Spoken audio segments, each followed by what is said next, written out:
안녕하세요. 전국에 계신 경알문 여러분, 경제 읽어준 남자 김광석입니다. 반갑습니다. IMF의 2022년 수정 경제 전망 여러분께 말씀드려볼까 합니다. 얼마 전이었던 것 같아요. OECD의 경제 전망 말씀드렸고, 제 개인 유튜브 채널에서 월드뱅크의 IMF 경제 전망을 말씀드렸는데, 이 IMF 경제 전망을 비롯한 이 3대 경제 기구들의 이 경제 전망은 꾸준히 팔로우업 하셨으면 좋겠다라는 말씀을 누차 드리고 있죠. 사실 22년 경제 전망서에서도 IMF의 경제 전망에 기초해서 세계 경제를 보고, 그리고 주요 거시경제 지표 변수들을 전제로 깔고, 저는 그것을 전제로 한국 경제를 전망하는 거죠. 전망의 산식 안에는 역시 세계 경제 전망이랑 그 밖의 변수들을 전제로 깔아야 될 것들이 있는데, 그 전제는 주로 IMF의 경제 전망에 있다. 자, IMF는 경제 전망 보고서를 1년에 4번 발간합니다. 그래서 1월, 4월, 7월, 10월. 물론 4월과 10월은 더 중요해요. 왜냐하면 풀 보고서예요. 풀 페이퍼예요. 근데 1월과 7월 같은 경우는 업데이트 버전이에요. 그래서 지난 10월에 발간했으면 대략 한 분기 후에 1월 달 수정 전망을 발표하는 것이죠. 그래서 수정 전망 보고서라는 업데이트라는 부제가 들어갑니다. 자, 근데 이번 주제를 보면 이렇게 보세요. recovery, 회복이 어떻게 됐다? disrupt, 파괴됐다. 그러니까 뚜렷한 회복이 전개된 줄 알았는데 그 뚜렷한 회복이 아닌 것 같다. 그냥 굉장히 지지부진한 회복이다 라는 표현이고, 거기와 함께 같이 맞물려서 쓴 그 표현이 higher inflation, 물가 상승 압력, 인플레이션 압력이 더 지배적이 되면서 이 경제 회복이 그렇게 뚜렷하게 전개되기가 어려울 수도 있겠다라는, 이렇게 보시면 굉장히 가파른 오르막을 힘겹게 뛰는 그런 모습이죠. 지난 10월 달 IMF가 경제 전망 보고서를 발표할 때 홈페이지에 제시했던 그림은 이렇습니다. 예, 어떻게 돼요? 팬데믹 상황일지라도, 코로나19 팬데믹이 계속 지속될지라도 회복세가 계속 지속된다. 예, 뚜렷하게 경제 회복이 어려울진 몰라도 회복세가 지속된다 라고 했을 때와는 표현이 사뭇 다르죠. 그렇죠? 그런 관점에서 이번 IMF 경제 전망 보고에서는 특히 경제 전망이라든가 수정 전망치, 그리고 물가 압력이라든가 이런 면에서 또 통화 정책 스탠스는 또 어떻게 움직일지, 이런 부분을 집중적으로 다루고 있습니다. 그런 내용들을 여러분께 짧게나마 전해드릴까 하고요. 월드뱅크 관점의 경제 전망, 이것은 제 개인 유튜브 채널 경제 읽어주는 남자 TV에서 확인해 봐 주실 것을 부탁드리겠습니다. 자, IMF의 2022년 세계 경제 전망 보도록 하겠습니다. 보시는 것처럼 21년 10월, 그리고 22년 10월, 그리고 2022년 1월 들어서 전망치가 수정되고 있는데, 이번 수정 전망치는 세계 경제 성장률 4.2%로 둔화되고 있는 모습입니다. 자, 이 부분을 좀 말씀드리려고 하는데, 여기 있는 내용을 좀 복잡하시니까 이렇게 축약을 좀 해보도록 하겠습니다. 2021년까지는 20년의 충격 이후 뚜렷하게 반등하는 해. 그래서 제가 22년 경제전망서에서 또 21년 경제전망서에서 뭐라고 했습니까? 이탈점, 이 충격 이후 그 충격으로부터 벗어나는 해, 이탈점이라고 표현했고, 2022년은 뚜렷하게 경제가 회복되는데, 충격을 딛고 회복되는데 이제 코로나19 이전 수준으로까지 돌아간다. 그래서 회귀점이라고 표현을 하고 있죠. 근데 2022년의 전망치를 보면 21년 1월 전망, 그리고 21년 10월 전망, 최근 22년 1월 전망치를 연달아서 보신다면 전망치가 이렇게 크게 하향 조정됐어요. 세계 경제가 2022년에는 4.9%로 회복세를 견조하게 진행해 나갈 것이다, 이렇게 전망했다가 0.5%포인트나 하향 조정한 거예요. 자, 그런데 선진국들을 보십시오. 선진국들도 5.0에서 4.5%로 상승세를 지속할 것이라고 봤는데, 선진국들도 조정폭이 상당하고요. 신흥 개도국들도 역시 조정폭이 상당합니다. 그리고 지난주에 말씀드렸던 것처럼 중국의 조정폭도 5.6%나 성장할 걸로 생각했는데 4.8%, 5%도 안 된다. 이렇게 되면 어떻게 보면 경착륙이냐 연착륙이냐를 놓고 봤을 때 그 중간 어디쯤 되는 것이 아닌가. 어쩌면 경착륙에도 가까울 수도 있겠다라는 생각을 해볼 수도 있을 것 같아요. 이렇게 주요국들의 성장률 전망치가 하향 조정됐습니다. 다음 이 IMF 수정경제 전망 보고서에서 집중적으로 다루었던 주요 컨텐츠를 여러분께 몇 가지 소개해 드릴까 합니다. 주요국 인플레이션 쇼크다라는 표현을 강조를 했습니다. 이것은 지난 2020년 12월 기점으로 최근이죠. 2021년 말 2022년 1월 이 정도를 이 최근 기점과 물가 상승률의 레벨이 얼만큼 변화했는지를 보여주는 거예요. 근데 2020년 12월을 기점으로 미국의 경우에는 인플레이션율, 물가 상승률이 대략 5%포인트 이상 상승한 거예요. 그런데 유럽, 다른 그 밖의 선진국들, 중국 이런 국가들보다 미국이 나홀로 물가 상승세가 굉장히 강해요. 자, 미국이 긴축의 시계를 앞당기고 있다. 이 말 제가 계속 강조하고 있지 않습니까? 이거 굉장히 중요한 표현인데요. 지금 주가의 조정도 바로 긴축과 무관하지 않습니다. 긴축의 시계를 앞당겨 놓고 있다.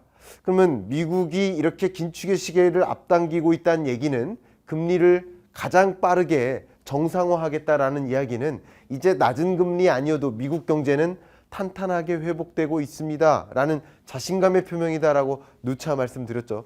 더욱이 경제 성장률뿐만 아니라 두 번째 뭐가 있습니까? 물가죠. 그 어떤 나라보다 물가 상승, 인플레이션 압력이 더 크게 작용되고 있기 때문에 우리나라는 이 정도가 아니거든요. 미국의 물가 상승 압력이 가장 크게 다른 여타국보다 작용하고 있기 때문에 금리를 인상해야 될 당위성이 더 많은 거예요. 더 빠르게 기준금리를 인상해야 될 필요성이 생긴 거예요. 근데 우리나라 같은 경우는 경제 성장세는 미국처럼 탄탄하진 못하고 그냥 조금 지지부진한 회복이라는 느낌이에요. 근데 물가 상승 압력은 미국만큼 크지 않아요. 그러니까 미국의 긴축 속도만큼 발맞춰서 금리를 인상하기란 좀 부담스러운 거죠. 그렇게 주요국마다 물가와 경제 회복 정도가 그 정도가 완전히 다르기 때문에 긴축의 시계, 이 긴축 속도도 좀 달리 전개될 수 있겠다라는 것이 IMF의 생각이고 저의 판단이라고 볼 수 있겠습니다. 자, 미국과 주요 선진국들의 고용 요건을 볼게요. 제가 지금 이 중에서도 미국과 주요 선진국들, 유럽 같은 이런 주요국들이 인플레이션 압력이 가장 크게 작용되고 있다라고 말씀드렸기 때문에 그 다음 네 번째에서는 미국과 선진국들의 고용 요건을 좀 볼게요. 보시는 것처럼 미국과 주요 선진국들의 레이버 코스트, 그러니까 소위 말하는 인건비죠. 임금 같은 것들이죠. 그것을 인덱스로 만들어 봤을 때 2019년 4분기 코로나19 직전입니다. 이때를 100이라고 놓고 본다면 혹은 0이라고 놓고 본다면 그 이후에 미국은 이 인건비가 굉장히 높아졌어요. 왜? 노동 참여를 안 하려고 해요. 그것은 조금 이따 보여드리겠습니다. 근데 선진국들은 인건비가 그렇게 높게 상승하고 있지 않는 모습인데 미국의 경우 유독 인건비가 크게 높아지고 있는 거예요. 그러니까 원자재 가격 상승이라든가 노동 참여 의지가 약하기 때문에 인건비가 크게 작용하는 것이고 그게 물가에 반영되는 모습이다. 이렇게 해석해 볼 수 있을 것 같아요. 다음, 미국과 선진국들의 이 고용 요건 측면에서 앞에 말씀드렸던 것처럼 노동 참여, 경제활동 인구로서 참여하겠는가 아니면 나는 좀 쉬겠는가 이거죠. 비경제활동 인구인가 둘 중에 하나인 거예요. 쉬었음 인구라는 것은 비경제활동 인구죠. 근데 노동 참여 의지가 굉장히 약하죠. 그러니까 일자리는 굉장히 많은데 경제가 뚜렷하게 회복되면서 우리 채용합니다라고 여러 가지 그 문구들을 걸고 있는데 그만큼 노동 참여가 뚜렷하게 전개되고 있지 않아요. 인건비마저 올라가고 있는 모습인데 이게 뭐가 선후행이냐 얘기하기가 굉장히 어려워요. 그러니까 노동 참여가 부족하니까 인건비가 올라가고 있고요. 인건비가 이렇게 올라가고 있는데도 노동 참여가 이렇게 부진합니다. 근데 주요 미국을 제외한 선진국들은 노동 참여가 굉장히 뚜렷하게 나타나고 있죠. 이런 것은 어떻게 해석할 수 있느냐? 기본적으로 미국의 이런 복지제도, 고용복지제도가 아주 탄탄해서 그렇다라고 해석할 수도 있겠습니다. 그러니까 실업수당 청구 건수가 계속 늘었죠. 결국 일을 하지 않아도 실업수당이 뚜렷하게 거의 일하나 아니면 그냥 실업자로 있으나 그 벌 수 있는 그 금액이 크게 차이 나지 않기 때문에 굳이 이 시국에 내가 노동 참여를 할 필요가 있어 하는 생각들을 많이 갖게 되는 것이다 라고 또 해석해 볼 수도 있겠습니다. 물론 여러 가지 요인들이 있겠지만 그게 제가 보기엔 가장 메이저한 요인이 될 것이다 라고 보고 있습니다. 그 밖에 실업률 지표를 볼게요. 이 코로나19 이전 수준을 0이라고 놓고 본다면 미국의 경우 실업률이 크게 늘었었죠. 그러니까 실업자가 막 폭증했었죠. 그랬다가 실업률이 떨어졌는데 여전히 주요 선진국들에 비하면 실업률이 코로나19 이전 수준으로까지는 안 온 모습이죠. 이런 것들이 어떻게 보면 그냥 나 실업자로 남아있을래. 노동 참여보다는, 그죠? 노동 참여보다는 나는 그냥 실업자로 남아있을래 하는 그런 성향이 상대적으로 다른 나라보다 높다라고 볼 수 있고, 이 실업수당 청구를 할 수 있는, 실업수당을 받을 수 있는 그런 기간이 좀 지나서야 노동 참여로 더 많이 이끌어지지 않을까 하는 생각도 저는 개인적으로 갖고 있습니다. 자, 그 다음 네 번째 employment. 고용이라는 면에서도 실업과 반대되는 개념이라고 볼 수 있겠죠. 면에서도 코로나19 직전을 100이라고 놓고 본다면 다른 선진국들은 이 고용이 충격이 있었습니다만 그렇게 크지 않았는데 미국의 경우 더 큰 충격이 있었고 고용이 상당한 수준으로 회복됐지만 아직 코로나19 이전 수준으로까지는 오지 않은 상황이다. 그렇기 때문에 미국도 또 주요 선진국들도 뚜렷하게 고용이 회복되고 있고 미국은 물가 압력이라는 요소 때문에 금리를 정상화해야 되는 그런 의지가 강할 수 있고 또 주요 선진국들은 고용이 이미 정상화, 미국보다도 더 빠르게 정상화되고 있는 그런 상황이기 때문에 경제 회복과 또 물가 상승 압력도 다른 신흥국에 비하면 굉장히 강하죠. 이런 것들이 같이 작용되면서 미국과 주요 선진국들을 중심으로 한 긴축적 통화 정책이 더 강화될 수 있지 않을까 하는 것을 해석해 볼 수 있을 것 같습니다. 자, 주요국별 여러 통화 정책 기조와 자산 시장의 등락을 끝으로 살펴보고자 하는데요. 보시는 것처럼 2019년, 20년 코로나19 직전까지만 해도 이 통화 정책 기조가 어땠습니까? 다소 타이트닝, 긴축적으로 갔었죠. 그러다가 20년 이후에 극단적으로 완화적 통화 정책을 전개해 왔던 것이죠. 그동안 실제 이 통화 정책, 어떻게 보면 기준금리의 변동성이 굉장히 높아지고 자산 시장의 변동성도 크게 높아진 것이다. 이렇게 해석해 볼 수 있겠죠. 그런데 이제는 지금까지는 이 통화 정책 기조가 이런 금리에 대한 변동성이라든가 자산 시장의 변동성을 야기했었다라고 본다면 이제부터는 이제 타이트닝, 긴축적으로 통화 정책이 22년부터는 뚜렷하게 전개될 가능성이 높고 특히 미국과 주요 선진국들을 중심으로 그런 움직임이 뚜렷하게 나타날 가능성이 높아진 그런 상황이기 때문에 다시 또 다른 국면에 처할 수밖에 없는 것이다.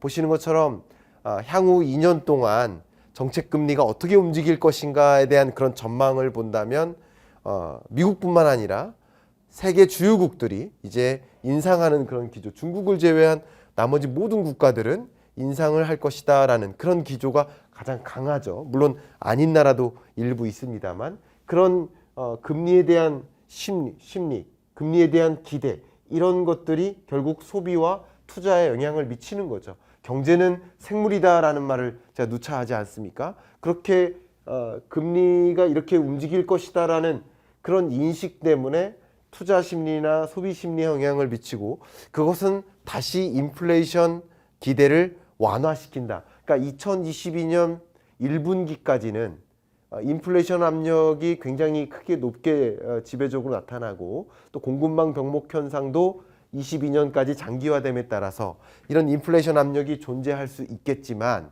그러나 이런 통화 정책 스탠스가 바뀜에 따라서 인플레이션 압력도 어느 정도 잡히지 않겠느냐. 그것들도 역시 여러 경제 주체들이 그렇게 기대를 하고 있는 모습이다라고 볼 수 있겠습니다. 그래서 인플레이션은 언제 잡힙니까? 22년 1분기까지는 인플레이션 압력이 상당한 경제의 중요한 요소, 어떻게 보면 대주제가 될 수 있겠지만 22년 하반기 들어서부터는 인플레이션이라는 단어가 여러분 경제, 뭐 투자 이런 관점에서 뭐 여러 가지 것들을 정보를 이렇게 흡수하시는데 인플레이션이라는 정보가 이제 어떻게 보면 중요한 주제가 안 될 수 있겠구나. 22년 하반기 정도 되면 그럴 수 있겠구나 라는 생각도 한번 넌지시해 보시면서 이 IMF의 수정경제 전망 이야기를 마무리할까 합니다. 이상 오늘 경제 읽어주는 남자 마무리하겠습니다. 감사합니다.